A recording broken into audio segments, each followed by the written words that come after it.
Hi, John. How are you? Hi, Josh. Good. How are you? Yeah, great. Thank you. And such a pleasure to be able to speak to you today because well, I'm a big fan of your work anyway, but really enjoyed what you brought to the table here with this character. Frank, he's obviously straight to the point, no BS kind of guy, especially when it comes to dealing with Fletch. So Yeah, is that sort of character one it's really fun to sink your teeth into as an actor? it is. I think it's a little unexpected for the audience to, hear who let this, asshole, whatever. I don't know if I can I use those, that language? Anyway, it's fun for the audience to sort of dive right in and get the history kind of in a nutshell of Fletch having left Frank on the hook. And yeah, it's very economically written. It's fun to work with John. We have kind of an instant, or we had an instant rapport from day one of Mad Men too. We just kind of hit the ground running and got each other and had a lot of laughs. And so yeah, it was super fun to do. Yeah, and of course you mentioned reuniting with John. There's a lot of excitement for the film anyway, but that is something I think people are really getting buzzed about online. So how much fun was it for you to be back together, sharing a drink again on set and just obviously going back and forth, I guess, like you would have done on the Mad Men set?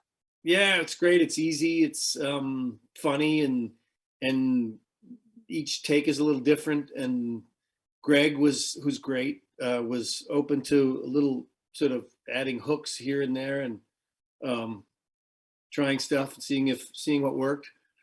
Yeah, it was just easy.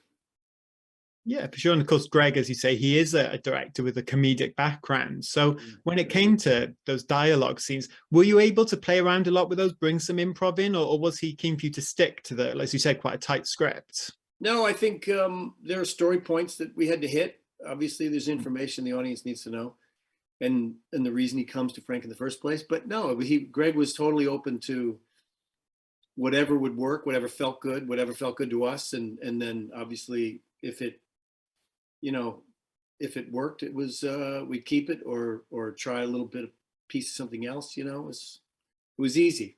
It was easy and loose. Yeah, for sure. And I know you obviously have been part of a lot of big projects over the years, but this Fletch property is so beloved from those original films. So is that daunting for you as an actor to come on board when you know there are expectations there? Because I think this is a film some people have literally been waiting decades to see happen.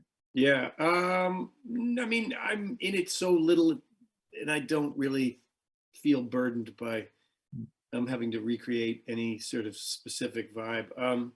I was glad to be asked to do it. I love those guys. They're Greg and Hamm is one of my best friends, and Greg is I'm a huge fan of his. So no, and it was easy to jump right in and um, fully trust those two guys to steer it in the right direction and just try not to screw it up.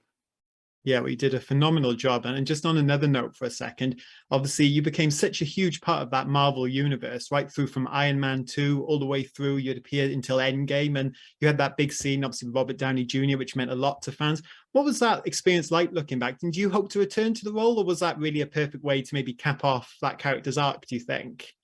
I had such a good time, and everyone was different, and the it's strictly improvisational, but it's a lot of it is written on the day, and I'm sure you've heard stories about what that's like, and it's really exciting to work with the Russo brothers and Downey, and it was a blast. So yeah, would I go back in a minute? And I'm glad it had such, I mean, those movies have had such an impact. They're really fun to do. Oh, absolutely. Well, fingers crossed. And just finally, for you, John, I've always enjoyed obviously your work in front of the camera, but also behind. I know you directed a lot of really standout episodes of Mad Men and a few other shows as well. Have you any plans to maybe go back and direct in future, or is that not a priority right now? No, I'm just finishing a movie that stars John Hamm and Tina Fey, Oh, amazing. called Maggie Moores that will hopefully be out soon. I should finish it up within the next month, and then hopefully it'll be out this year. Oh, fantastic. Well, I can't wait for that one. And I think we just got a little bit more time. So a final question, this Fletch franchise, should it continue? No problem at all. Well, John, absolute pleasure to speak to you, and had a great time finally being able to do that, and had a great time watching this film. So thank you so much. Good to see you.